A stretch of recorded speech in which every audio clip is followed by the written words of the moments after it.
group they started it around. It was Cheryl Swoops, it was Lisa Leslie, and it was Rebecca Lobo. Two of those three are black women. And the history of the game is littered with black women who have made contributions. She said a long time ago, Caitlin Clark did, that her favorite player ever was Maya Moore. So this is just so laughable and it's so predictable. And now Riley Gaines, who honestly, she need to thank trans athletes, because if it wasn't for the trans swimmer she lost to, we wouldn't even know who she was at all. And at all. Like, and Megyn Kelly, who I also heard has something to say about this. You know, hey, I'm sorry that she doesn't hate black people the way that y'all wish that she did. I mean, look at this. Some of the people were hitting her. Y'all, go to my iPad.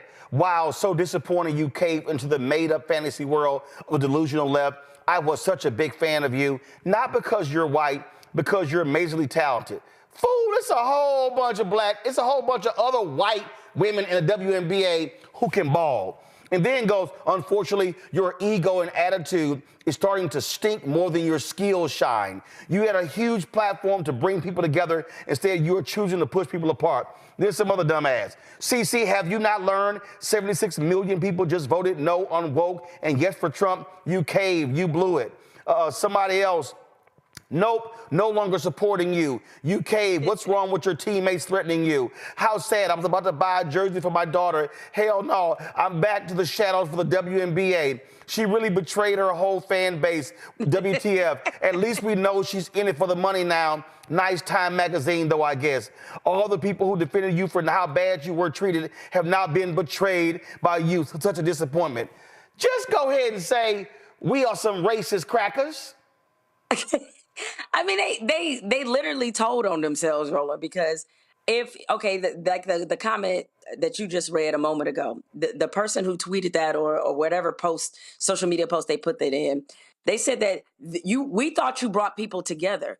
Again, all those people who are complaining and who are now anti-Caitlin Clark, why are you so mad that she actually showed respect for the women that were before who happened to be black? Don't you think you need to be asking yourself, what is it about black women that's so bothersome to me that the idea of someone else being respectful of their contributions is so off-putting that I would sit up here and be upset and mad about it to the point where I won't buy my little girl a jersey? Like, your little girl can't idolize someone who respects other races and other cultures? I thought that's what y'all wanted. Y'all said that y'all want unifying, y'all want a unifier. Y'all want somebody that brings people together. Well, part of being brought together is being able to appreciate, respect, and understand other cultures. And, I thought the Time magazine piece, I think what they also hated, Roland, on top of her showing respect to black women, is the fact that she debunked a lot of the narratives that they let run around in their head for the last year about this woman. This idea, they were the ones that ran with this idea that Caitlin Clark was being targeted by these big, bad black lesbians and black female basketball players. And she said very plainly in this piece, she never felt targeted. And all of those kind of silly ideas they had running around in their mind that she was somehow being bullied and discriminated against by these black women. And that wasn't the case at all. In fact, it's black women quoted in the piece talking about what a great teammate she was and how they, tried to help her transition into the WNBA and all these things. So it's just not even the fact that she is showing some kind of respect for these other players in the league and the players that came before. It's also the fact that they have nothing that they can use to hate on the league that most of them weren't even a fan of, or players they weren't a fan of. They just like the idea of being able to rub Caitlin Clark's success and her popularity in the faces of black women that they couldn't stand to begin with. Here was a tweet from super white woman Megyn Kelly. The one who actually said that Santa was white and blackface was cool. Look at this. She's on the knee, all but apologizing for being white and getting attention. The self-flagellation. The, oh, please pay attention to the black players who are really the ones you want to celebrate. Condescending, fake, transparent, sad. No. You're fake, Megyn, because you failed at NBC because the public saw you as nothing but being a lousy right-wing hack. That's why you couldn't cut it at NBC, and it was stupid to pay you all that money, and they gave you $69 million to leave. And so you suck, Megyn Kelly. And so you're showing us exactly who you are. You're showing us that your white cape matches your white hood. That's all this is. And so they are so angry because she's talking about the history of the game. You cannot talk about the history of women's basketball and not talk about the great black ball players. She's just stating a fact. Yeah, I mean, that was it. It was just all facts. And, the other thing, too, Roland, and Caitlin Clark actually said this in the timepiece, is how insulted she felt by a lot of the narratives that people created about her. And now all of a sudden you have people on the right, like Megyn Kelly, like Riley Gaines, like I saw Ben Shapiro. He, of course, had stupid things to say because that's what he does. Now they're all trying to act like she was somehow bullied and pressured into making these comments. So not only are they upset that she has showed a level of respect and knowledge of the game of women's basketball, they have played Caitlin Clark like she's some mindless puppet that can't think for herself.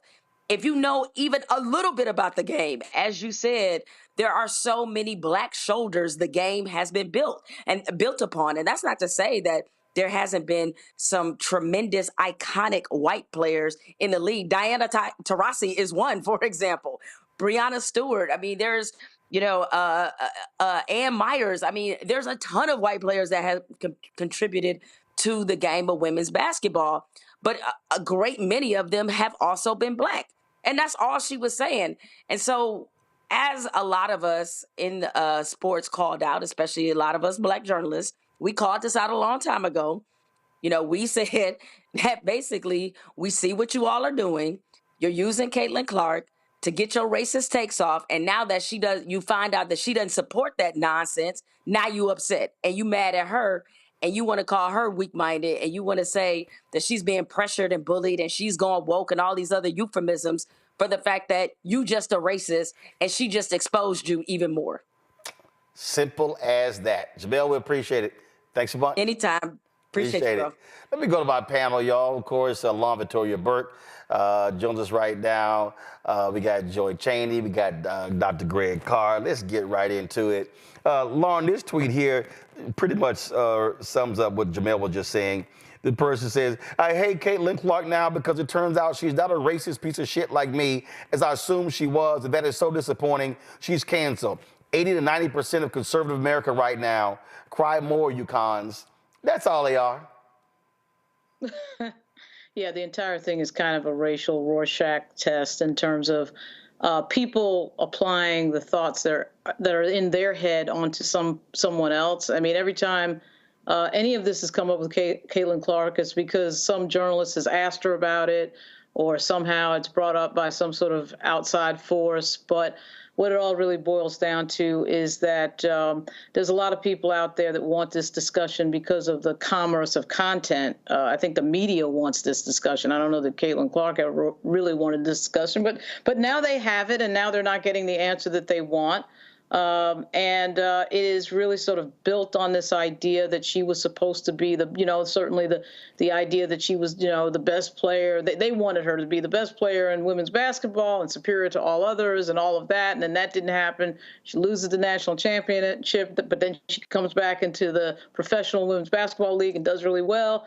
But the thing that's so funny about it is that it sort of reminds me of so many things. Anytime you have a white person who champions or platforms Black people in this way, they often are sort of called crazy, so, she must be confused, or her handlers. I mean, the Charlie Kirk thing is particularly revealing, although he's an idiot, so you can't really read too deeply into anything that he says. But the idea that somehow there's something wrong with her or her handlers, like they sat down that night before and made this decision to make these statements, because, of course, Charlie Kirk, being a racist, who is completely obsessed on the subject matter, thinks that everybody else is obsessed with the subject matter, and they're not. She's just speaking as another human being. So it is fascinating to see the sort of Rorschach test quality of this moment. and it is quite satisfying, I have to say. It really is. I mean, these people, here's the deal, Joy. We always knew who they were. We always knew. And all they're doing is, as Jemele said, they're just telling on themselves. Right. That's right. I mean, this is what we always know. And, you know, I talk gender. And part of this is about wanting women to fight, wanting women to be angry with each other, wanting to pit heterosexual women against lesbian women, trans women against cis women, black women against white women, anything. And if it was two white women, they'd come up with something for them to fight about. You know, this is race, this is gender, this is everything we saw in the election. It's better if they keep us at each other's throat. And what Caitlyn said was, no mas, I'm not doing this. I'm not fighting with Taylor Swift. I'm not fighting against Kamala Harris. I'm not fighting against other black women in the league. She still also owned her own greatness too, right? She said, I earned everything I got, but I can still acknowledge and celebrate the success of other women because I do it on their shoulders. Good for her. I have always liked her. I like her even more now. And it's a reminder for us too, never to fall privy and prey to their efforts to divide us. That's what it's about. And the people that are posting, they're trolls and they're just angry because Caitlyn showed them up. I'm just laughing at them, Greg. And I always say this here. I always appreciate when a racist shows me exactly who they are. I agree. I'd laugh at them if it wasn't so boring. There's never been a time when we, whoever the hell that is, were united. So the idea of attempts to dividing us, that's just ahistorical. And let's be very clear. She is an avatar. She is a representative. And there's nothing she can do about that. She's made some statements that are important to make because it's like saying, oh, the sun is in the sky. Yeah, and people say, yes.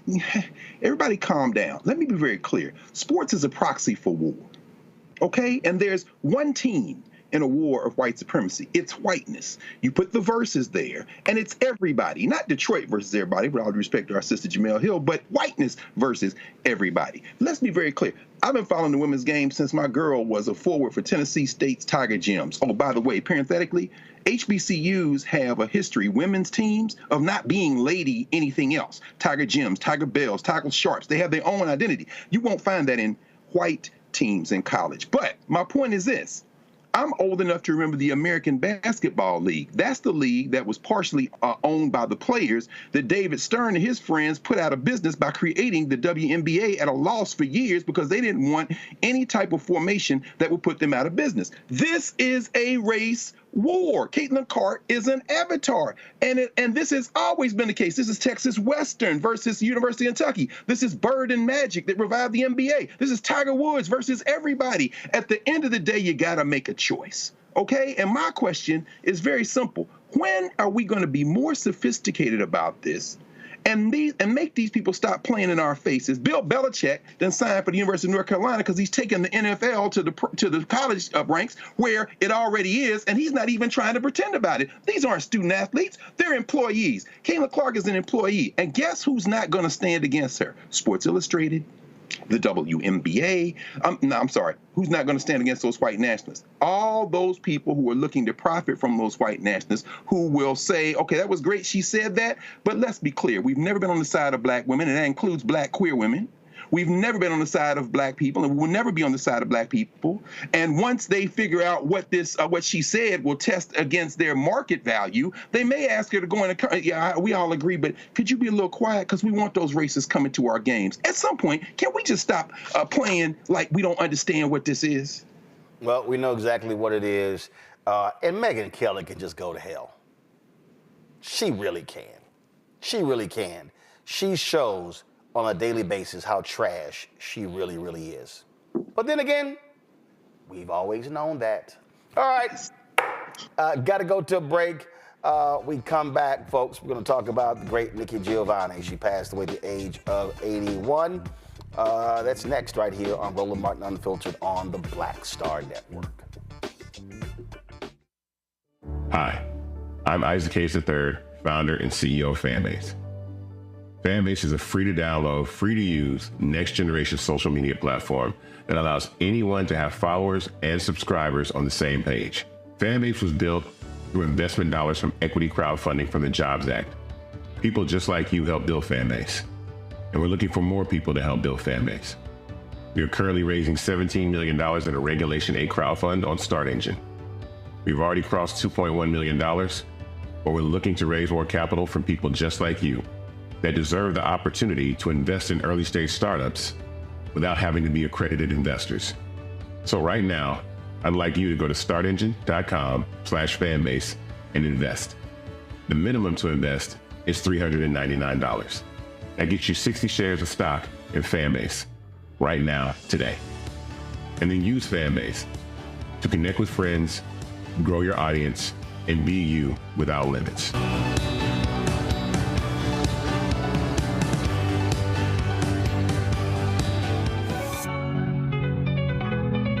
Now streaming on the Black Star Network. I had been trying to get a record deal for a long time. You know, when I finally got signed to the Motown record label in 2003, I was 34, 35 years old. And up until that time, I had been trying to get record deals the traditional way. You know, you record your demo, you record your music, and you send it, you know, to the record labels, or maybe somebody, a friend of a friend, knows somebody that works for, you know, the record label. And really, chemistry that was my last ditch effort at being in the music business. How long have you been trying? I've been trying since I was a teenager. Wow. You know? And you know. And I'm grateful that it didn't. I'm grateful that it happened when it happened, because I wasn't prepared, you know, as a teenager to embrace all that comes with a career in the music industry.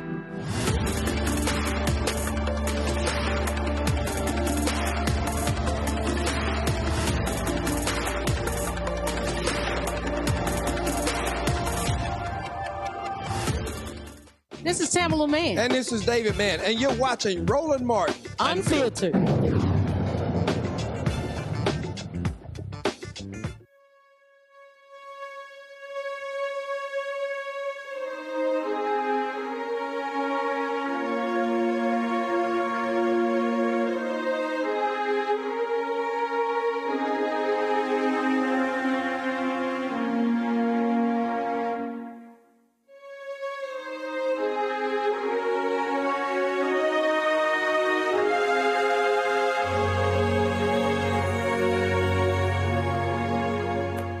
Last couple of days, tributes have been pouring in all around the world for Nikki Giovanni. She passed away at the age of 81 due to lung cancer. She was a fierce writer, poet, activist, you name it. She talked about race, she talked about gender, she talked about all sorts of things. And it was always a delight to hear her, to read her work. And so many people have been talking about what she has meant to them as individuals, but one of the places where she really touched folks was at Virginia Tech. She taught there for more than 30 years. Joining us right now, Dr. Laura Belmont, Dean of the College of Liberal Arts and Human Sciences, Professor of History there as well. Glad to have you here. It's always, it has to be just so interesting if you're a student and you get to sit in a class with a true legend and icon, and you get to see him up close, you get to talk to him, walk the same halls with them. She was truly beloved by the Virginia Tech family. Oh, she absolutely was. She was unforgettable, and the impact she made on the Hokie Nation, both in the classroom and beyond, I don't know if it will ever be matched.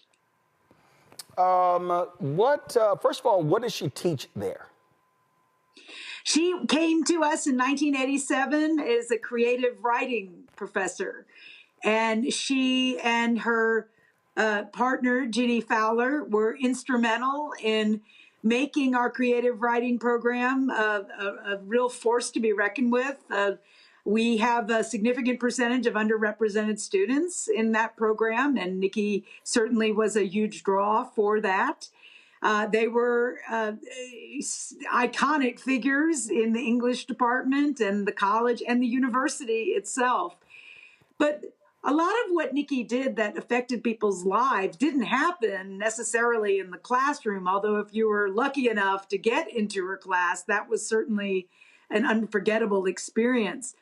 She spent a lot of time, for example, mentoring student athletes.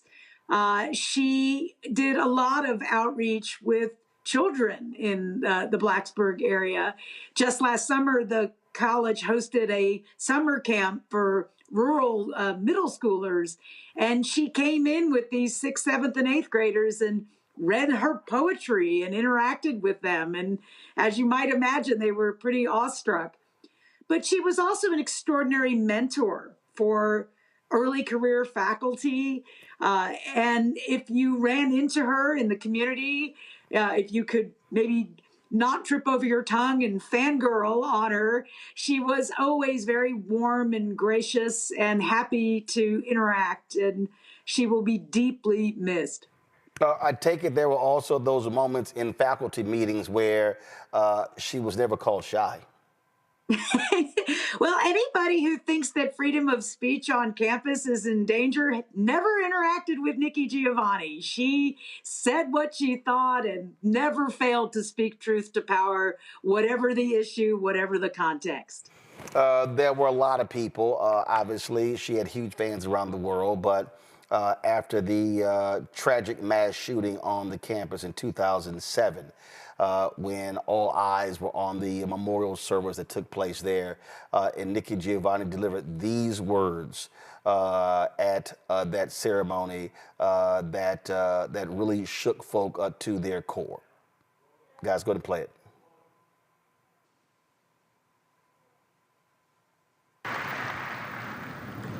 Ladies and gentlemen, Virginia Tech University Distinguished Professor of English and celebrated author, Nikki Giovanni, will deliver closing remarks.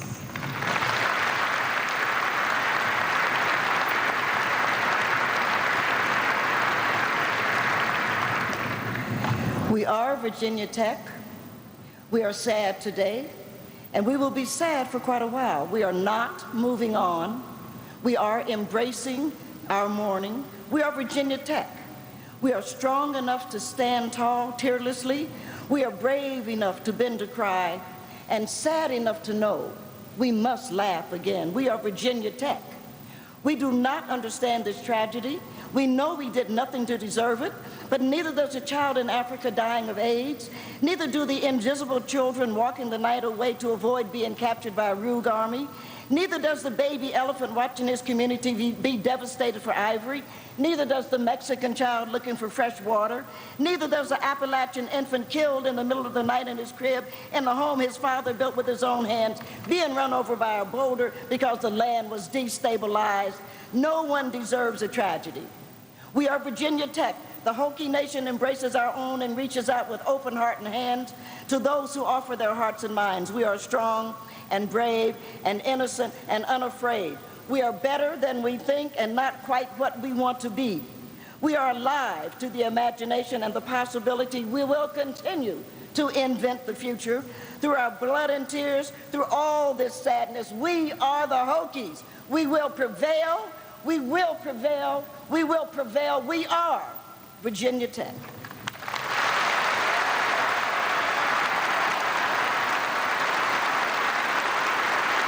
We call that a drop the mic moment.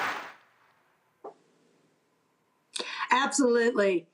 A really non-parallel ability to eloquently speak to a community that was reeling and in deep pain. And every April 16th, Nikki's voice becomes the voice of commemorating that singular, awful moment in our university's history. And she provided tremendous comfort and gave incredible expression to a community devastated by loss. When you think about your many interactions, what is a cherished memory? What stands out the most for you? To know Nikki was to forever be changed by her. One never knew what she would say. And you could go from laughing so hard you were crying one moment to the next moment her posing a question or saying something that you found yourself haunted by months later because it profoundly challenged your view of the world. We were so fortunate to have this global legend among us, and she will never be forgotten. All right, Dr. Belmont, we appreciate it. Thanks for sharing your thoughts about the legend, Dr. Nikki Giovanni. Thanks so much, Roland. I appreciate it. Thank you so very much. Folks, a little bit earlier, I caught up with Dr. Michael Eric Dyson. He sent us, give me 1 second to get it ready. He sent us this video. He's actually in flight. So I said, hey, go ahead and drop us a video. And he did. So here it is.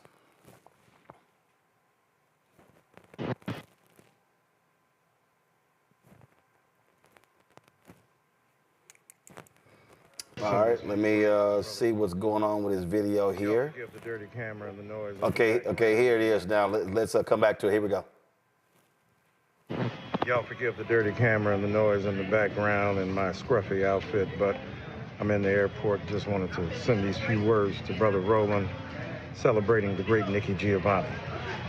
I went to Knoxville in 1979, and Nikki Giovanni, of course, was intimately associated with Knoxville. And so that was one of my proudest moments to recognize that I was going to college in the very home base of one of the greatest poets of the Black Arts Movement.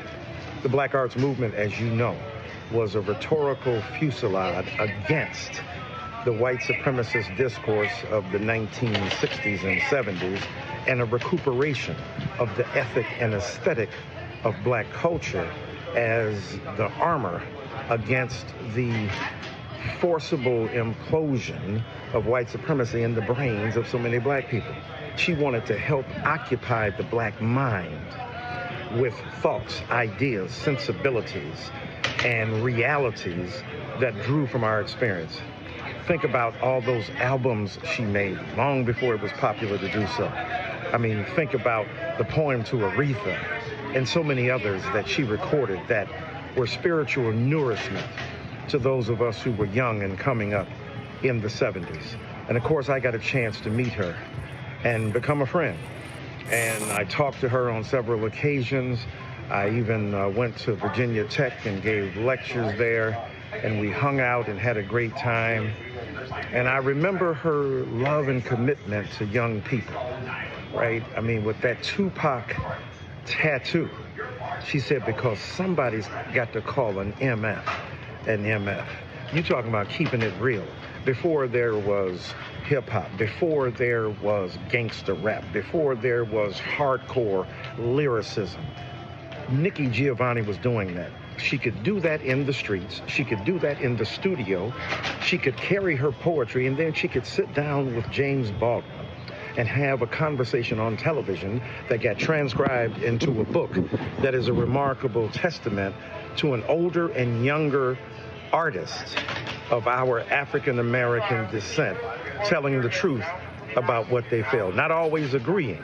In fact, she schooled him on some stuff as well, and he was receptive to that because they were beautiful in their intent to edify Black people. Recently, I got her to go to a tech company and deliver a Black History Month speech. They had plenty of dough. They were willing to pay her. She refused to take the money. I said, Miss Giovanni, I said, they got plenty of dough, so please don't hold back. She said, Eric, because that's what she called me, Eric. She said, Eric, it's not about them, it's about me. And I don't want to take money to represent for my people and to tell the truth to these folk who need to hear it. And I don't want any barrier to come in the way of me delivering my message. That's the kind of woman she was. That's the kind of tall spirit she remains. Even in death, the length of her influence, the depth of her power and presence continues to inspire us. I love you, Nikki Giovanni. Like cotton candy on a rainy day, you spoke about that, but you remain a beautiful, ineffable, essential contribution to our humanity as Black people and to our willingness to use rhetoric, literature, and literacy to fight back against white supremacy and Black bourgeois capitulation to the premises and practices of a dominant colonial culture. She decolonized the Black mind long before that became a thing. Rest in peace, you great poet, you great soul, you great songstress, you great lyricist, you great sister. We love you now, our great ancestor. Continue to lead and guide us home. I first met Nikki when I was in Chicago. There was a party and she had a book signing at the home of Ronaldo Glover. He was a star basketball player at Fisk. He was an accomplished attorney.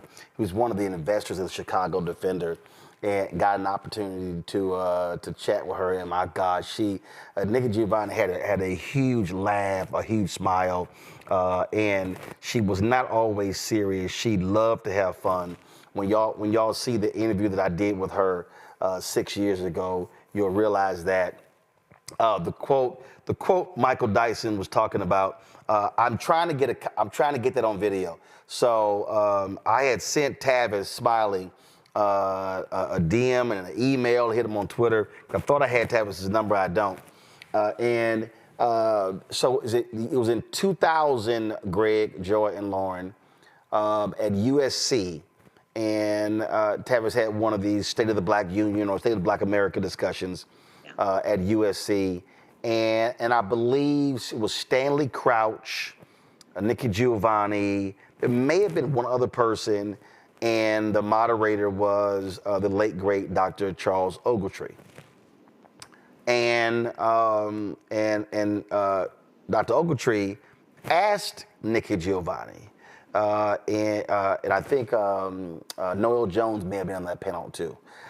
He asked Nikki Giovanni, he said, Nikki, why do you like Tupac Shakur so much? And without missing a beat, and when y'all see the interview, I told her this. She said, again, so for everybody out there who keep telling me, bro, stop cussing, go ahead and turn the radio, turn it down. You don't want your kids to hear what I'm about to say. I'm about to quote Nikki Giovanni and what she said in this forum. So I'm going to give y'all 5, 4, 3, 2, 1. So he asked her that, and she said, Charles, somebody got to call a motherfucker a motherfucker. Greg, so when I told her, one of my top 3 all-time great quotes. You could take Dr. King, Reverend Jackson, everybody. She made the cut in the top 3 because it cut right, man, and the room erupted. Just erupted when she said that. Yeah, man, that is Nikki Giovanni. That is Nikki Giovanni since she burst on the scene in the 70s, as you said. That her brother went to Fisk. She's a Fisk graduate. And, of course, like Mike Dyson out of East Tennessee, Knoxville, that has been her since she was a teenager, man. Since they turned Gwendolyn Brooks, who won the Pulitzer Prize, Black woman poet in 1950, at that conference at Fisk when they had the Black Writers Conference back in, I guess that was 67 or 68. And Gwendolyn Brooks was already Black, but she got blacker after hanging out with Nikki Giovanni. And people talking about this Baldwin conversation with her. And it's a very important conversation, but it's more important to place it in the context. Nikki Giovanni was still in her 20s when Ellis Hazlett from D.C. had a show called Soul in New York. And Nikki Giovanni was like the correspondent. She talked to Muhammad Ali. She talked to James Baldwin. She was in conversation across the board with so many people, and she consistently pushed them. Mike is right. She was going to be who she was going to be. My favorite Nikki Giovanni is from the Black Arts Movement, period. You know, she, Mary Baraka, Sonia Sanchez, who still walks the earth, just had her 90th birthday. Nikki Giovanni, Nikki Rosa, who can forget ego tripping? If she did nothing else to the culture but contribute ego tripping, she was like 29 years old when she wrote that. And her albums, Truth is on the Way. So yeah, I mean, anytime you're around her, and I'll end with this, you have that sense that she was going to be who she was going to be. She got a Thug Life tattoo. She came to Howard one time. We all sitting there, and these young people said, "Why you get that?" She said, "Tupac tells it like it is. We don't have to agree on everything, but what I love about him is his spirit." And so she was going to play it straight down the line. And it's just, a great loss, but, she lived an incredible life. She beat cancer twice. It came back again. She continued to write. She got another book coming out next year called The Last Book. She fought to the end, brother.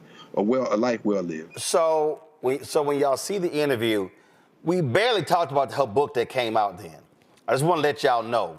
We talked about food. Okay, she said, y'all go enjoy when she's like, she said, Maya Angelou, she thought she can cook. She's like, she really can't cook.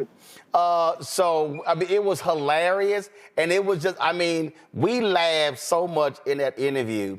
And again, I think that's it. The reason that's important, Joy, is because I think a lot of times when you look at figures like Nikki Giovanni, people assume that they're always serious and tough and all of that. No, she loved to laugh and play and joke and crack jokes. When we were at Ronaldo Glover's house, she was telling the story about how she was at Fisk and then she left Fisk because some of the professors did not particularly like her because of her sexuality. She was like, I wasn't one of their favorites. And so she was very clear in terms of how she just didn't abide by also the respectability politics at Fisk at that time in terms of dress code and the other. So she bounced. And then when they softened up a bit, then she came back, got her degree there. And so they still laud her as, one of their great graduates, but she held firm when it came to her point of view and her standards. Well, let me tell you what, when I heard this she had passed, I wrote that heaven was vibing tonight, thinking about that conversation with James Baldwin, and then you bringing up a conversation with my mentor, Charles Ogletree, who we lost last year. I mean, heaven is vibing right now, and they are having deep conversations. It also is a reminder of what happened. I mean, how lucky we were to have her with us for as long as we did. So many of our luminaries, so many of our great thinkers don't survive. They don't make it. The pressures of who they are, or just, the fact that people target them means that they are impactful, but they have a short life. She had a long life and really gave us an opportunity to see what happens when you have the fullness of life and you can reflect at different stages of your life upon history and contribute to so many different groups that you wouldn't have if you were only stuck in time at a young age. We got to see what a 70-something Nikki Giovanni would say upon reflecting in her sunset years. So, what a privilege. And also just a reminder of queer Black people and the contributions that they make, not only to art, but to the intellectual fabric of our nation. I mean, what a great honor it was. And Black women, just the deepness. She was a humanist. And when you talk about her, the fact that she had a good time and that she laughed, of course. No one who really understands, no one who's really a poet, no one who can really break down the human experience as she does and really pick it apart and reflect on it can do that if you don't love people.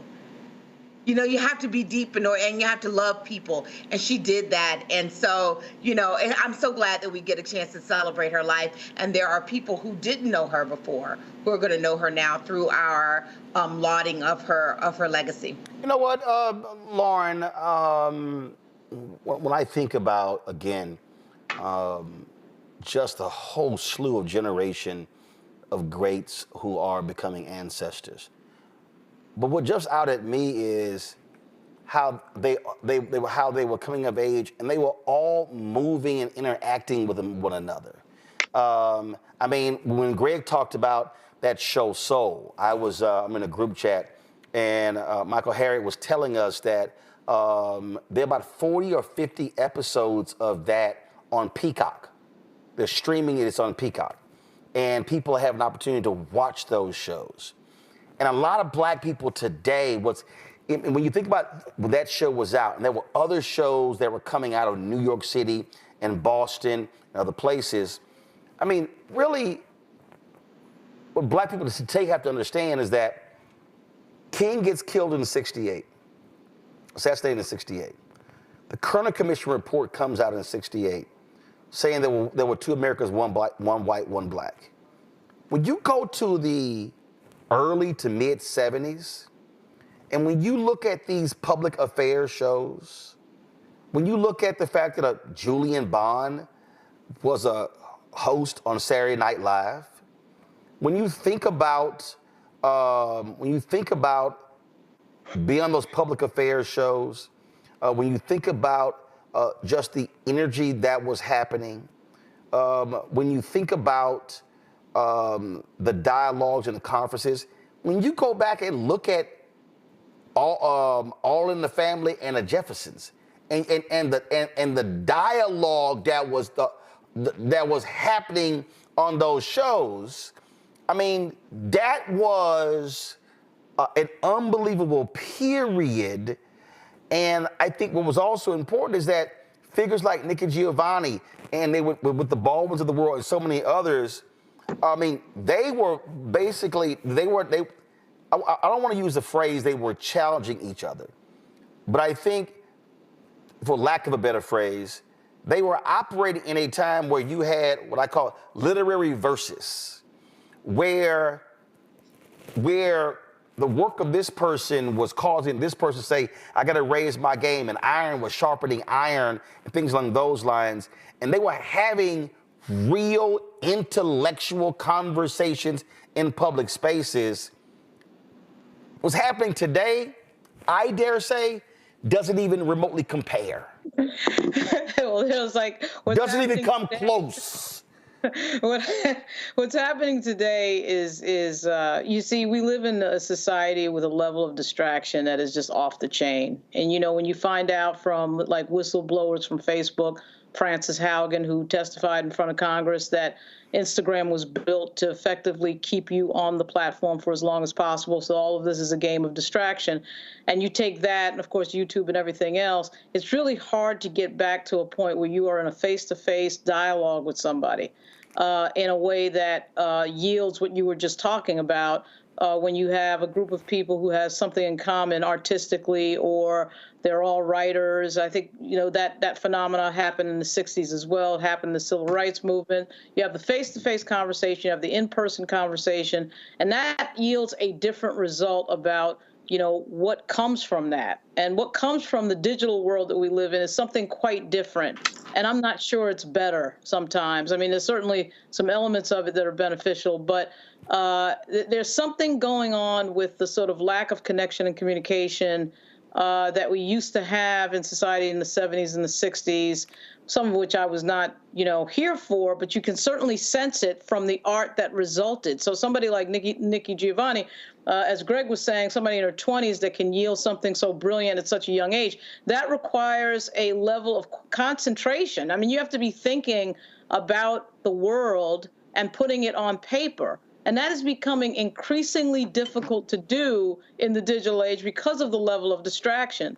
So, yeah, to your point, Roland, there is definitely a difference. I think we're going to see it on the back end. We're probably already seeing it because a lot of these distractions with regard to our cell phones and our iPads and everything else started about, 15, 20 years ago. So you see the result of those distractions 20 and 30 years later. So that is definitely the case, no doubt about it. I mean, I guess from the reason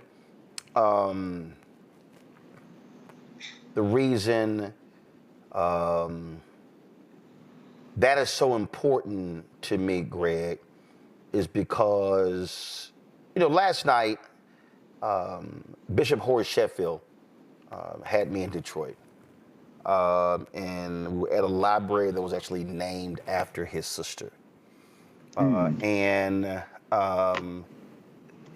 the thing that was interesting about that is that we were having and it's a lecture series. It's a free lecture series that they have for the public. And Cornel West will be there in a couple of weeks. Michael Eric Dyson next month. Eddie Levert's going to be there in March. This is just a short video I took last night of the audience there. And the thing about it was, the conversation that it was a one-on-one, and young brother was asking me questions there, and when I think about the Giovannis of the world, I think about that scene in Reggie Hudlin's movie Thurgood. Marshall, and it was a club scene.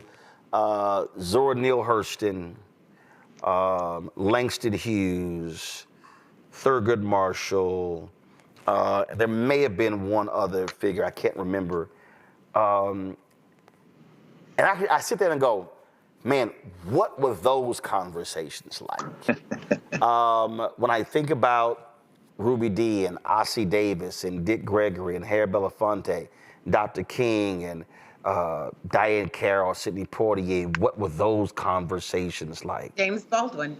And when I bring it present day, and Greg, I start thinking about folks who I know that are in the entertainment space, folks who are in the media space, folks who are in the art space.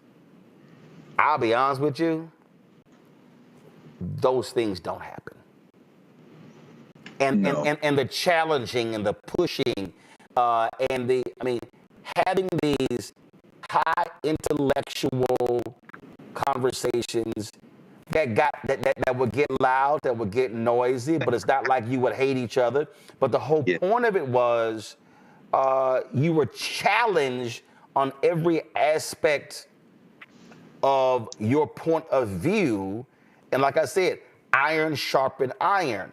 That's why a Nikki Giovanni could write what she wrote at 29. Yeah, absolutely. It's quite ironic that you were in Detroit, which fights with Chicago, which was the blackest city. They have an argument to make in terms of the Black Arts Movement. The institutions, Sister Nikki's good friend Haki Mahabudi, who's coming up on his 80th birthday there in Chicago with Third World Press, the great Dudley Randall, and Broadside Press out of Detroit, where Nikki Giovanni published some of her earliest poetry. Those institutions really created, as you say, these kind of hothouses where women and men could get together, where people could get together in community and push each other to this greatness. There's a reason why the Black Arts Movement, people talk about the Harlem Renaissance, and it's an important movement, but if I had to pick one moment in time, it's really the 1960s and 70s and the Black Arts Movement in terms of our cultural meaning making. Lauren, what you said, I wrote that down. You always have these quotables. I love it. Thinking about the world and putting it on paper. That is what they did. And I don't think we have any less ability now. But the reason why this is a forgettable age and will be forgotten if the species survives is because of these institutions that Francis Haugen is talking about and others are talking about. It has decimated our capacity to be still, to observe, and to be in conversation with each other and to make meaning. I would encourage everyone, if you haven't seen it, to look at the documentary. I think it's on Going to Mars. That one and the one on Sonia Sanchez, Bad Sonia Sanchez, gives you a glimpse into that period. So in Sonia Sanchez's case, she cycles through the Nation of Islam. She comes out of that and moves into another space and keeps going, and she's teaching each generation. I'm saying all this to say that what we have now is academics, brilliant young academics who know nothing about building community, who now treat that generation and treat that era like they are raiding a graveyard to present to their master super smart books that nobody reads, that completely misinterpret what that was about. Nikki Giovanni was about the people. She was about her people.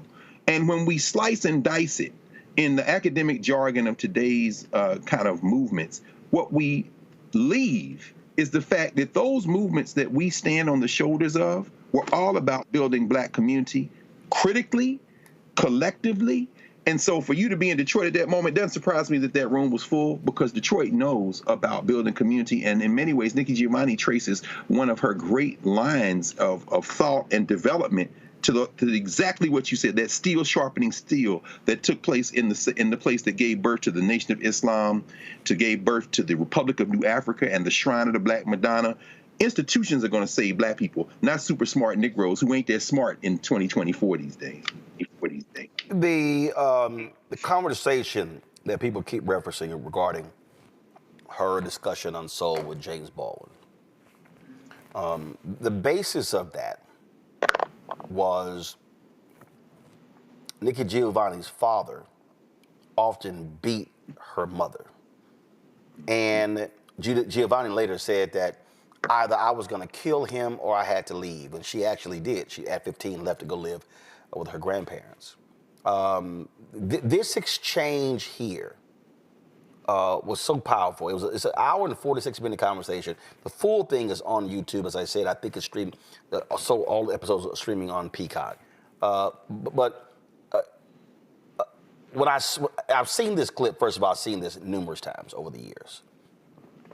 And what immediately jumps out at me, and again, as somebody who's in television, first of all, I look at how this was shot. I look at how tight it was shot. How this was a true one-on-one conversation. She's 29, he's 47. And this dialogue was just unbelievable. Listen to this. Fake it, because we don't have dreams these days. How the hell can you have a dream? For what?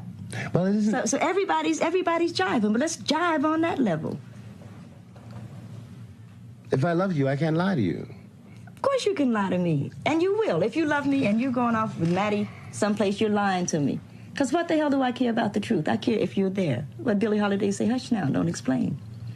All right, I accept that. Of course you'll lie to me, because I don't even want to care. What does the truth matter? And why are you going to be truthful with me when you lie to everybody else? You lied when you smiled at that cracker down the job, right? Lie to me, smile. Treat me the same way you would treat him. I can't treat you the way I treat him. You must. Because I've caught the frowns and the anger. He's happy with you. Of course he doesn't know you're unhappy. You grin at him all day long. You come on when I catch hell. Because I love you, I get least of you. I get the very minimum. And I'm saying, fake it with me. Is that too much of the black woman to ask of the black man? For 10 years, so that we can get a child on his feet that says, yeah, father smiled at mother. He talked to me about school today. Who cares that you can read or can't read? Most Americans can't read. Most people can't read. They look at the pictures. Baby, I know what you're saying. I know exactly what you're saying, and I don't disagree. But no, I'm going to be honest and think about it really. I'm not so sure that that is a human possibility. If I have to smile all day,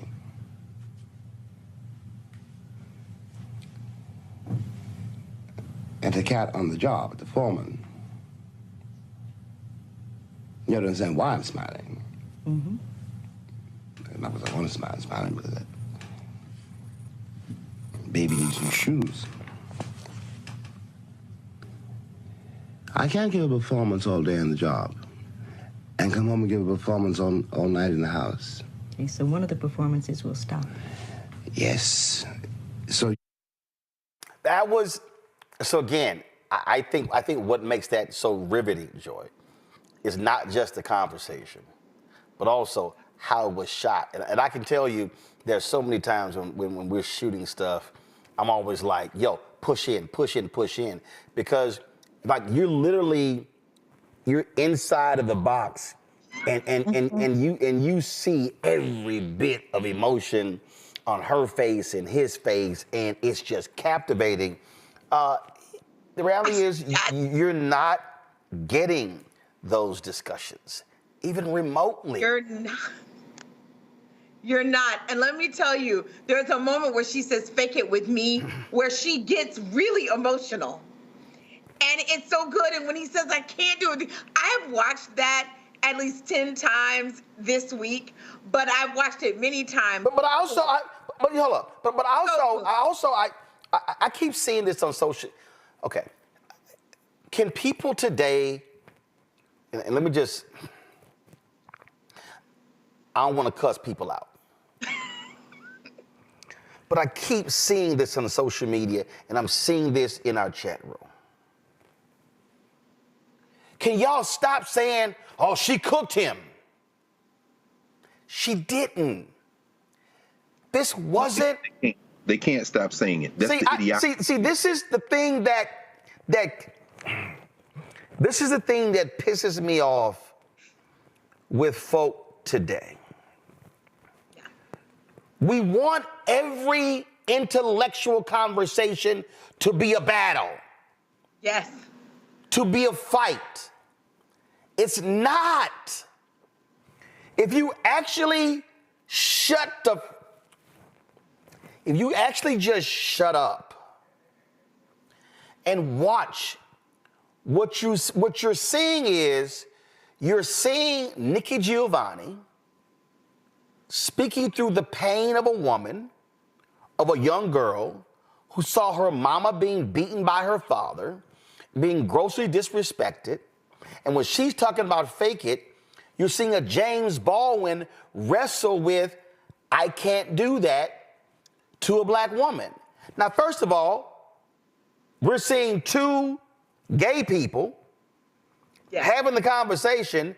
She's talking about man to the black woman, and he's talking about the black man to the black, he's talking about the black woman to the black man. Right. So people need to stop with, oh man, she cooked him. No, they were both grappling with the very same issue, yet bringing a different set of emotions to the conversation. I'm just sick of these people who they can't watch it and not say, let me listen and understand in a deeper meaning what they're talking about versus, oh man, she cooked him. Oh man, he had her. No. And it was so deep because in many ways they were both still closeted, right? And so just so deep. But the reason, part of this is like the decline of the liberal arts education, where our kids just don't sit and debate each other enough.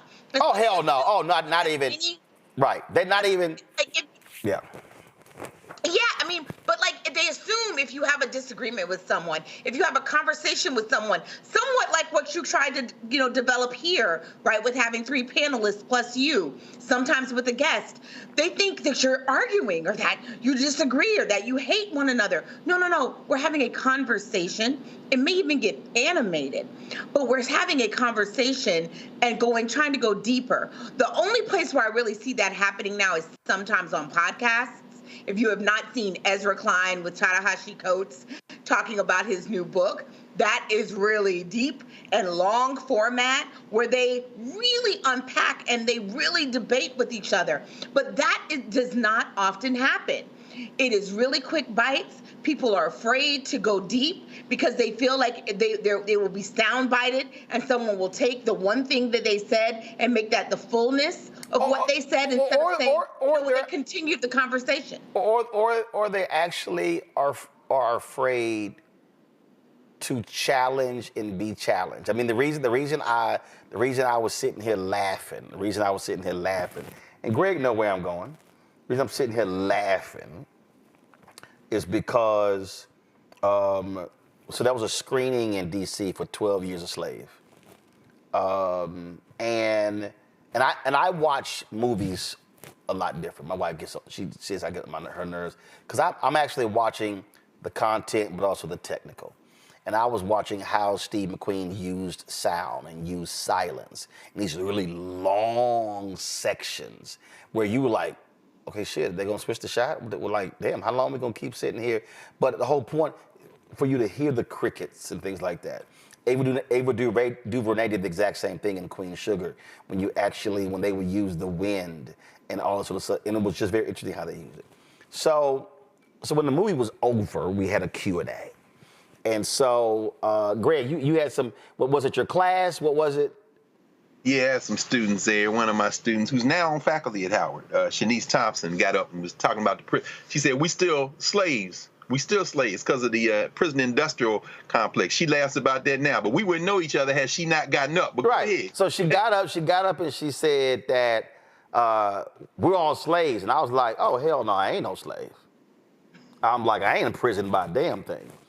and so that led to this uproar from her. Then Greg got into it. And I was like, man, I don't give a damn what none of y'all say. So people in the room were like, oh, and so then it went to social media. Oh yeah, I want to see you debate Greg Carr. And again, I was like, who the hell is Greg Carr? Bring his ass on the show. Right. I was like, let's go.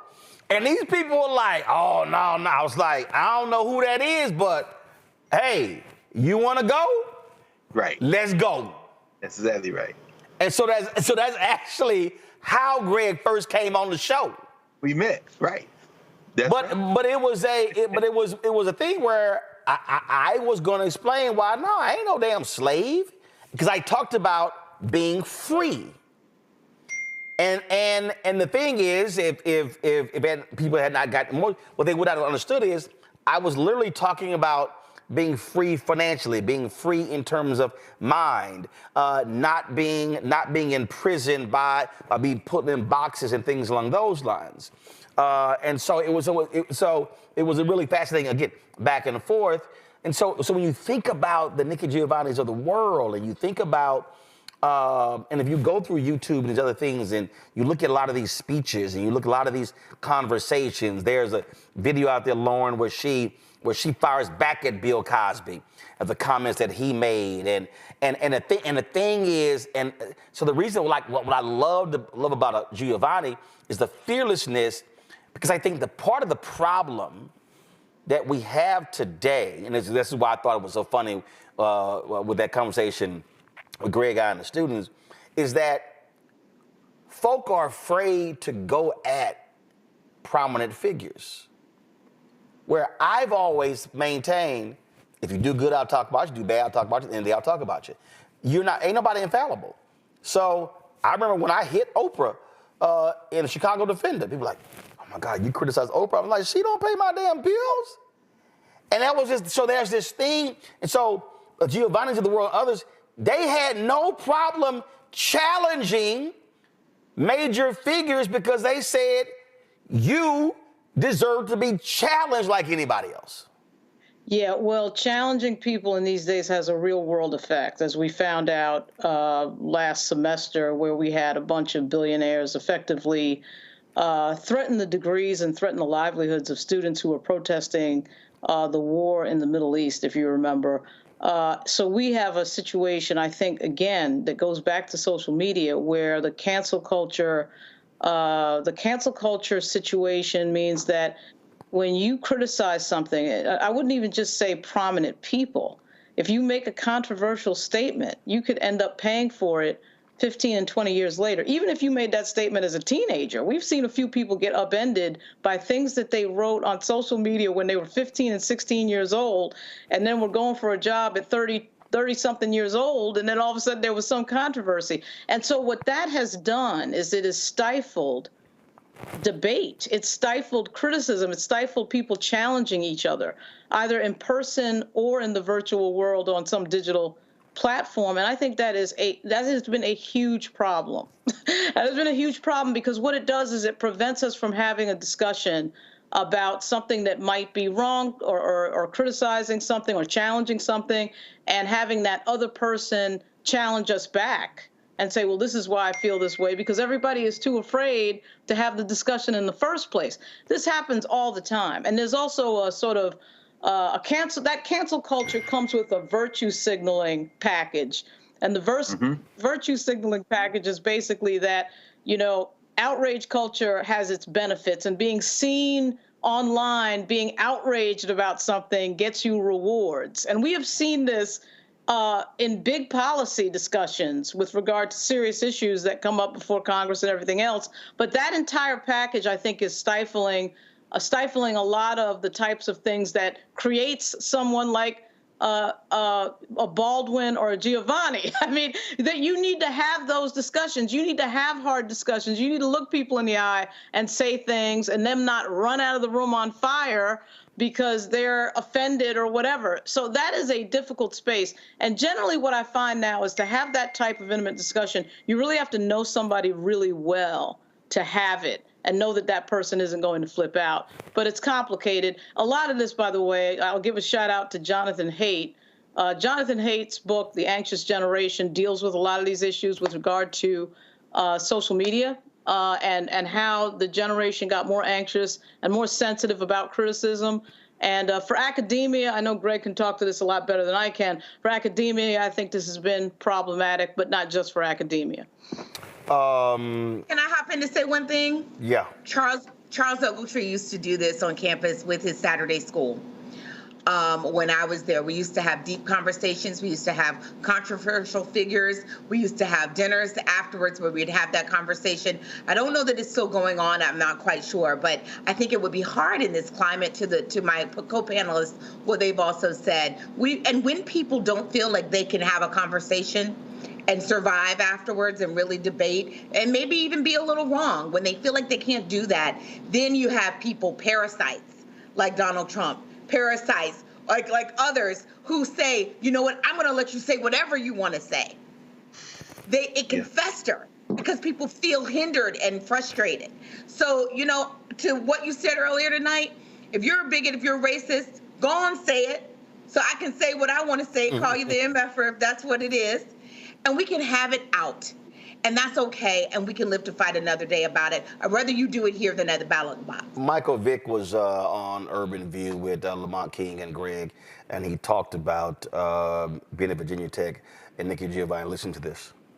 Because I know one of our great legends, the great Nikki Giovanni, was on faculty at Virginia Tech for a number of years. And so as we were coming in, asked, hey, Brother Vic, man, did you ever take a class with Nikki Giovanni? And your answer was a beautiful, what'd you say, man?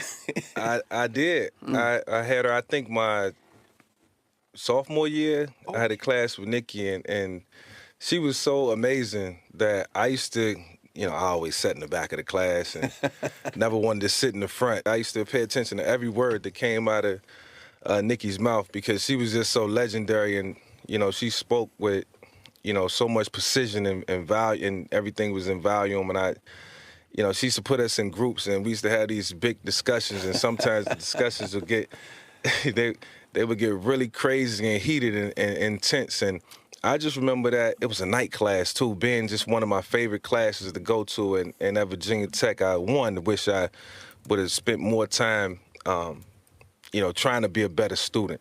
Because I know I had it in me. It was just football, and it was overwhelming. It was a lot to handle, but that class was the class that I was always in. And, she would allow me to miss here and there, but she always held me accountable, not just for me, but my teammates who, tried to cut class at times. And so she made sure we was always there in attendance, man. So some of my fondest memories of being at Virginia Tech, no doubt. That's a beautiful thing. And I mean, in the sense as well that we typically think of student athletes, I've been teaching for a long time, and I tell the students all the time who play football, basketball, track, I say, y'all end up being employees at a university. I don't know, first of all, how y'all do it. Do all of that work and still come to class. But in that vein, you got what you needed to get at Virginia Tech, man. A relationship with Nikki Giovanni and being in class like that. Yeah. Look, you don't need another thing to do, but it seems to me there's a book in that between the two of y'all should collaborate on something at some point because she just retired. Well, Nikki gave me a lot of leeway. You know what? I think I got an A in her class. See? That's what I'm talking about. Because I was always prepared, and that, like I said, that was one of the classes. I knew I couldn't. She always called me out. Like, you're the leader of Virginia Tech and the football team, and what? You got all these responsibilities. You got to be a leader in this. And she knew I was kind of shy and laid back, so she would always call on me to speak and to lead conversations. And so, we had a really deep class, man. Like we had some amazing dialogue throughout that year. Thank you for sharing that with us, brother. Thank you for sharing that. Yeah. That, again, Michael Vick, who's star quarterback at Virginia Tech, of course, where Nikki Giovanni taught. Here's the thing that I don't think a lot of people realize. So when Ruth Simmons became president of Prairie View A&M, she actually created an opportunity for Nikki Giovanni to be in residence at Prairie View A&M. And Greg, I remember one of those conversations we were having at Ronaldo Glover's house because she was being asked about returning or teaching at HBCU, and I remember Nikki was like, "No," because she was saying that a lot of the same politics that she dealt with as a student continues, and she felt that she would not have had the level of freedom of speech at an HBCU. It was a very interesting discussion that we had because she was talking about, the funding and a lot of state schools and stuff along those lines. So she was like, "No, I'm gonna get the school in trouble." Yeah, man. This is the tragedy of black institutions. This is the tragedy. Ruth Simmons, of course, who went to Dillard. Her life, coming out of Grapeland, Texas, and then going to Louisiana to go to Dillard, it all starts at the HBCU intellectually for her in the academic sense. This is the tragedy. You're absolutely right about Nikki Giovanni's experience at Fisk. She talked about that many times. But had it not been for that black space, you wouldn't have seen Nikki Giovanni the way we see her. And as you said, sitting there with Mike Vick, and of course he had come in for like a 10-minute conversation about his new documentary. And of course, if y'all haven't seen it, The Rise of the Black Quarterback was a remarkable piece of work he and his wife did together, and they collaborated with some others. But, I wanted to ask him about Nikki Giovanni. As you see, that was the first question. He ended up staying for like 30, 40 minutes. In fact, Sway in the morning was supposed to be in the studio in New York, and he had to delay his show because Mike wanted to sit there because this is a conversation about you as a human being and as a student and having that relationship. So it's important for Nikki Giovanni's to be at Virginia Tech and Mike Dyson's to be at Vanderbilt and Cornell West's to be at Union Theological Seminary. And I fundamentally, to my DNA, to my cells, reject the idea of ever teaching at any of those places. I taught at Ohio State, I taught at Temple when I was in graduate school, and I'm at Howard for a reason. I'm not there because I can't go anywhere else, because God knows I could. I am there because I want to be in a black space. And I'm saying that all to say this. Only in a black space can you work on the perfectibility of blackness. And when you showed that clip from Soul, there's so many things, as we were all thinking many things. I think about that show. You should see Mr. Soul if y'all haven't seen that. That's the documentary that was done by Ellis Hazlett's niece, Melissa, where she shows the show. You see Ellis Hazlett, a queer man, asking Louis Farrakhan, who is surrounded by the Fruit of Islam and the MGT, Muslim Girls in Training, in the studio about the question of homosexuality. You see, that can only be done in a black space, you understand? Because then Farrakhan has to confront that question in community with a black man who is queer and grapple with it. You're not going to do that in a white space. I'm going to tell you why. Because the minute you raise that in a space like a Virginia Tech or Vanderbilt or Georgetown, and you pick the white school, here come everybody else wanting to talk about it. Let me be very clear about this. We have no allies. We just saw that with the Caitlin Clark piece. Whatever Caitlin Clark says or doesn't say, she's going to be white and white women in America. There is no allyship there. There's a nominal allyship, but it's not going to free us. When you saw Baldwin and Giovanni grappling, two queer people who throughout their lives had more white partners than black ones, let's just be very candid about this. In a black space, what they are talking about is the potential of the perfectibility of blackness, because you see, what blackness does, it traps us. You cannot be human and be black. It was designed to not be human in response to the only thing that can be human in a racial formation, which is whiteness. White means human. Black means anti-human. So then black has to perform a superhumanity just to be able not to get knocked the F out, which means I can't come home and treat you the way I treat those white people because I'm trying to simply recover from that performance. So when Nikki Giovanni asks James Baldwin about that, what she's asking is for him to be human. His response is, I can't be human. And the courage, finally, of Nikki Giovanni is to be in a white space, a black space, and whatever space that she has as a human being. That is her towering achievement. However, this is the cost it comes at. The American Negro, the African Negro, the Caribbean Negro spends our entire existence pleading for our humanity and helping perfect the humanity of whiteness, which means we're reinforcing whiteness. She shouldn't have to say, I am Virginia Tech. She could say, I am Virginia State. I am Southern University. I am Grambling or Southern. But you know why she can't? Because whiteness demands everything from us. And God damn it, I am not going to pay that price. You mentioned the HBO documentary that was done. I actually reached out to the two individuals who actually put that together. Wanted to, but I haven't heard from them. But I would love to have them on. This is the actual trailer. I brush my teeth. I smile, but there is always this frown. I'll run away with the ants and live on Mars. I'm fortunate because I'm a poet and poets are allowed to be hopeful.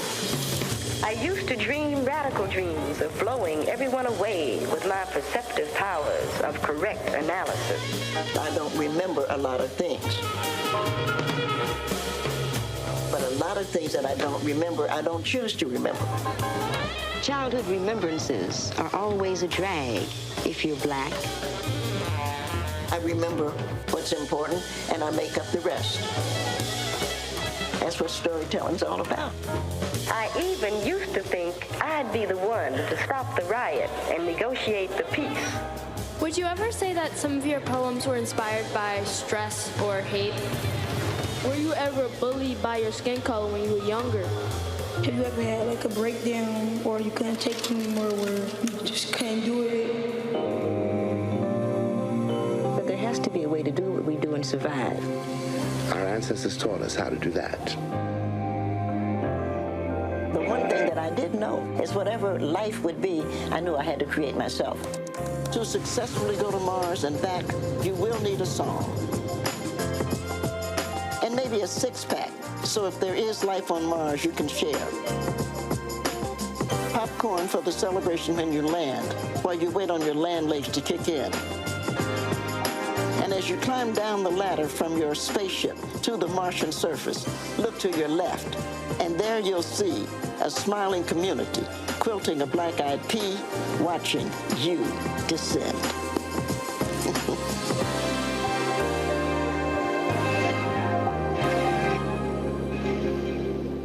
You know, Joy, as Greg was talking, and I was setting that up, talking about, again, being able to have these real, authentic conversation in black spaces. While that was playing, and man, this has nothing to do with the people who actually produced the documentary, but one of the things that always bothers me is that those type of documentaries, so well done, polished, telling the stories of our people, rarely, if ever, are funded and aired in black spaces. That's right. So if I think about documentary on Sonia Sanchez, the documentary on Nikki Giovanni, the documentary on Harry Belafonte, they aired on HBO. And now the Quincy Jones documentary, Netflix. I think about John Coltrane. I think about, I mean, I can go on and on and on. And one of the things that when I think about a lot of the documentaries on our musicians, Sam Cooke. Yes. When I think about Niles Rodgers, when I think about the Teddy Pendergrass documentary. Teddy Pendergrass documentary was done by the BBC. Right. When I think of, so I've been going on and on, and that's one of the things that, for me, like I just saw this story where where this with BuzzFeed sold this YouTube studio with different shows for $87 million to a consortium of investors. And it pains me that the stories of our legends and our icons are often being told and produced by folk who don't look like us. That's right. Aired on platforms not owned by us. And so the cycle then repeats itself where they get rich off of our music and our craft and then still get rich off of talking about how we produced our craft. It's worse Wait a than minute, that. they get rich off of talking about how we had to overcome them. That's right. Right. That's right. Oh. You know, it's funny. I went to the National Coalition on Black Civic Participation. They had an event last night. Kathy Hughes talked about this. Talked about it in an electoral context. We live streamed the Spirit of Democracy. We live streamed it on the Black Star Network. Yes, and we talked about how, you know, many of our platforms, you did, which is great, but some Black platforms did not get access to many of the campaigns and whatnot as some of the others did. That's the next stage, right? We've got to not only demand that, you know, white people acknowledge us and report on us and tell our stories. I mean, that there seemed to be that we used to crave that, right? We wanted some kind of validation. We have to move to another stage where we say, and we want to make the money off of it. We want to enrich our own lives and our own ownership. This is what's so great about what you do here. Roland, I have been on BBC and I've had the sound tech grab me afterwards and say, you know, I watched you on Roland. That, I mean, like that, like we're watching. We are watching us. That's right. And so people, I mean, when they're looking for places to platform the material, when they're looking for people to produce the material, to direct the material, they need to be looking at Black people. And hell, we can produce stuff on them. You know, why can't a Mick Jagger documentary be done by a Black person and aired on our networks? Yeah, but to Greg's point, I don't want to do Mick Jagger. Right, of course. I don't. I mean, I literally don't. And the reason I don't is because there are so many amazing artists whose story has never been told. That is, you know, when we do, I mean, listen, the reason we didn't do any of our I think the only one-on-one we did last year, we did Kim, and was here in the studio. Normally when we travel to LA, and it was because of money. It was because of money. And there was a reason when we did Richard Roundtree. We shot that, he becomes an ancestor 3 years later. We did Louis Gossett. He becomes an ancestor 15, 18 months later. I go back to September, October 2017. We were shooting interviews, getting prepared for the 50th anniversary of the assassination of Dr. King. TV One cancels my show, News One Now. I'm sending them emails in January saying, yo, what are we doing for MLK? In February, what are we doing for MLK? Nobody's responding to the emails. So I then make the decision to spend $30,000 of my own money to go to Stanford to interview Clarence Jones, to interview Claiborne Carson, to go to, at a speech in Buffalo, and then Anthony and I drove to Cornell to interview Dorothy Cotton. We went to Atlanta to interview Juanita Abernathy. I went through this. So then when we meet with TV One in March, and they finally agree, okay, fine, we'll do something, I had all those in the can.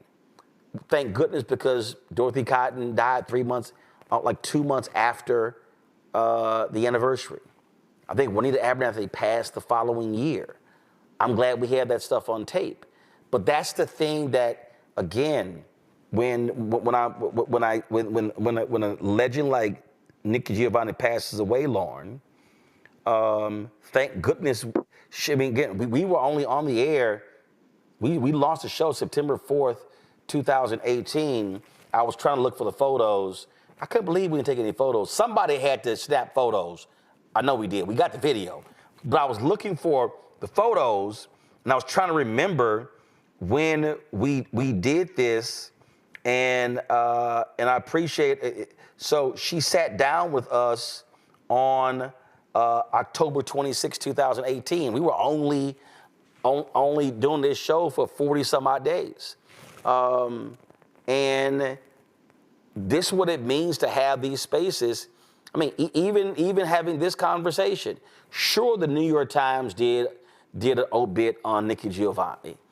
I don't know, because I don't watch these other networks, like, at all. So I don't know what CNN did. I don't know what I literally don't watch them at all. We know damn well Fox News didn't do nothing. But even when one of our greats pass away, it's barely a blip on the rest of these networks. They sure as hell are not going to give it an hour and 20 minutes like we've done, and then we still are going to air the 51-minute interview I did with her. Go ahead. Roland, it's starting not to matter because new media is overtaking legacy media in a big way, in a big way, and you can see it in the numbers. So that whole thing, and you're right, I very rarely find myself watching MSNBC or CNN, so it's kind of interesting. But to go back to what you were saying about documentaries, it's not just that we are sort of not in the same position monetarily to document our own history. Yep. It's even worse than that, which is that a lot of times what happens is that the content that gets green-lighted about our community is negative. I actually thought that the documentary that was on Netflix on Sam Cooke, for example, The Second Killing of Sam Cooke, was interesting, but it was effectively negative, right? Even though it was a reveal about his life, that bunch of stuff I didn't know. But what I found is that when and I thought, Surviving R. Kelly was a well-done documentary, but I've hated a lot of these documentaries that have gotten green-lighted. The Cosby one, certainly the R. Kelly one was good, but what I find is that the content when it comes to the Black community a lot of times is very negative on our community and green-lighted by white folks that then fund the negativity and have Black people produce the documentary. So that almost never happens with any other community. And funny thing, the technology that we have now, I remember when I started ABC News many years ago, you could not have done with video, of course, what you can do today, which, Roland, I know you're familiar with. You just need a bunch of memory now, a good laptop, and really, to be honest, you only really actually need your cell phone in a lot of situations. Of course, you want to probably go higher end than that for a documentary, but for documentary shorts, there's a real opportunity there to build a documentary. But what kills me is when, and this thing with Jay-Z recently is another example of it, years from now, we will see a sort of surviving, Neverland type of documentary on what's going on with Jay-Z, although we don't know the end of that story. But what I see happening is sort of a cycle of creating controversial content about Black people, using that content and monetizing it against us, showing the most negative light of our community as possible, and making money off of it for other people.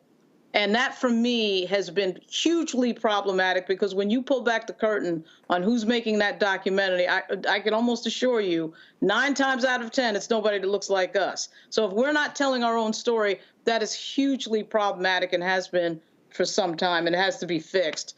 Because particularly we enter the age of misinfo and disinfo and Donald Trump and the lying and all of that, we got to fix that piece in a big way. So coming up next, we have the Fanbase Investor-thon, but after that, we're going to restream the interview that we did with Nikki Giovanni. This is just a little bit of it. We're just going to play like the first 90 seconds of it because it was just fun to have her in studio. Just go ahead and play a little bit of it. Hey, folks, glad to have Nikki Giovanni here, the great poet, activist, author, college professor, rabble-rouser, all that sort of stuff. But here's why I'm happy to have her here. Okay, so I had my show Washington Watch for 4 years on TV One. I had News One Now for 4 years on TV One. And the problem is, I couldn't cuss. So I could say damn, hell, ass. I couldn't say that. Okay, so y'all need to understand, I have been wanting to tell this story. This is flat out one of my favorite quotes of all time. This quote is up there with Malcolm X, with Martin Luther King Jr., with Frederick Douglass. I mean, some of the greats. I'm telling y'all, okay, so in 2000, we're at Tavis Smiley, State of Black America, at USC, on USC's campus. And I think Charles Ogletree was the one who was interviewing Nikki Giovanni on stage. And I think the brother with the New York Daily News, Stanley Crouch, I think he was on the panel. So the question was asked to Nikki, why do you love hip hop and why do you love Tupac? And this is what she said. She said, somebody got to call a motherfucker a motherfucker. Right there, the whole audience lost it. And every time I had her on the show, I was like, I couldn't say it. I had to dance around it. But that was that is a top 5 all-time quote. I'm embarrassed. I'm an old lady. I'm sorry, but that was hilarious and truthful. Well, it was truthful. It was truthful. And there's no question about that, really. I mean, well, you have to sometimes. We've been talking football, you know, and I teach at Virginia Tech, and can I read a poem? Yeah. Because I have a wonderful... Shocking. No, she's going to refer to a poem. This is a nice poem. I have a kid that I taught, Kevin Jones, who is in our Hall of Fame. Running back. Yeah. Yep. And Kevin came to me and he said, Nick, I need some help in writing a poem. And we talked back and forth, and I came up with this. So the I is Kevin. Some people plant seeds for corn and tomatoes and okra, which grow. Some people clean land, and at evening you can see deer eating flowers or just standing. Mother deer watching her babies. Some people live in crowded cities, and they put out window boxes with herbs, enchanting folks who walk by. I play football. I have watched men grow too long for too much, for too little, then come home to smile at their wives and children. I have watched every Sunday school children offer a psalm, preachers offer hope, a choir offers a voice and join the community in prayer to a merciful God, that life will be better. I play football. I listen to my parents tell me to go forward. I listen to my teachers tell me I can. I listen to the wind whistling in my ear and sometimes the rain falling on my back, and I understood that the true heroes of our nation, I am doing my part to be a part of this community, this school, this team. I am humbled to be considered for this Hall of Fame when I know the true heroes are the men and women who go forth every day.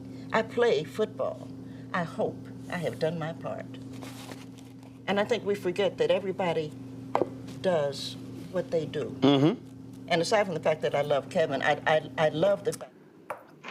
That was, again, it was a fascinating conversation, the opportunity just to sit there and chat. And as y'all saw, that huge smile, that laugh, as I retold, did she like, ooh, I'm an old woman. Y'all know Nick was always cussing. She was a cussing professor. But so again, we're gonna do these next, the Fanbase Investor-thon, and after that, we're gonna stream the Nikki Giovanni conversation. So let me thank Lauren, Joy, and Greg for joining us. We have some other stories we'll get to. Those can wait. We'll get to Biden's partners tomorrow. We'll get to the other stuff tomorrow. And so we wanted to make sure that we just gave that sister her flowers. And again, y'all, the fact that having a Black-owned platform, being able to talk to her for almost an hour, being able to celebrate her life for more than an hour, this is precisely why we have to have our own. Because ain't no time limit. The only reason I'm stopping it now because I promised Isaac we would do his thing at 8 o'clock, but it's 8:04. But we're still gonna do that. But this is why. We ain't have to ask nobody. And there were many people I reached out. A lot of people were traveling. I reached out to Angela Davis, Cornel West, and others. People were on the move. Still trying to reach out to Sonia Sanchez. It's been a few years since I've seen her, but this is precisely why Black-owned media matters. Not Black-targeted, Black-owned, because we don't have to ask permission to talk about and celebrate Black people. Support the work that we do. Join our Bring the Funk fan club. You can, of course, give via Cash App, via Stripe. This is the QR code right here. If you also want to send your check and money order, P.O. Box 57196, Washington, D.C. 20037 7-0196. PayPal, R. Martin Unfiltered. Venmo, RM Unfiltered. Zelle, Roland@RolandSMartin.com. Roland@RolandMartinUnfiltered.com. Download the Black Star Network app. Apple phone, Android phone, Apple TV, Android TV, Roku, Amazon Fire TV, Xbox One, Samsung Smart TV. Be sure to get a copy of my book, White Fear, How the Browning of America is Making White Folks Lose Their Minds, available at bookstores nationwide. And you can, of course, get the audio version of Audible and get our new gear. That's right. Get your shirt, FAFO 2025. Also, don't blame me. I voted for the Black woman. You can go to blackstarnetwork.com, RolandMartinUnfiltered.com, or go to RolandMartin.creator-spring.com. And as y'all see, I don't know who gave me this. I forgot. It was in some swag bag that I got, and I can't tell you where. It's a golf tournament or something. So this was a line of clothing honoring Jack Johnson. Of course, the first Black heavyweight boxing champion. And so this is what the front says right here. It says Galveston. I don't know what the hell, I can't read upside down, y'all. It says the Galveston Giant. And then, of course, I don't know if there's anything on the hoodie, but this is what the back says. So you see the back of this hoodie right here. And so I hope President Biden, first of all, we know that that last fool pardoned Jack Johnson. So hopefully we talk about pardons, that Biden's going to pardon, get possibly pardon Marcus Garvey. Marilyn Mosby, Jesse Jr., Sandy Jackson, Marcus Garvey, Kimber Smith, and some others. So trust me, we're going to be talking about that a lot between now and 11:59 a.m. January 20th. So, folks, coming up next in the Fanbase Investathon, I'll see y'all guys tomorrow. In fact, no, got a guest host tomorrow. I got to go to an event at the Vice President's house, but I'll be back right here on Monday. But we will be live tomorrow right here in Roland Martin Unfiltered. Holla!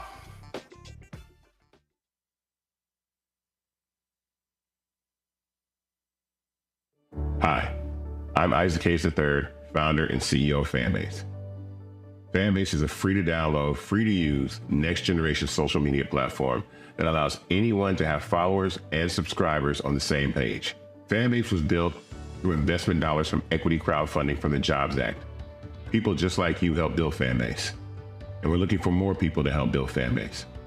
We are currently raising $17 million in a Regulation A crowdfund on Start Engine. We've already crossed $2.1 million, but we're looking to raise more capital from people just like you that deserve the opportunity to invest in early-stage startups without having to be accredited investors. So right now, I'd like you to go to startengine.com/fanbase and invest.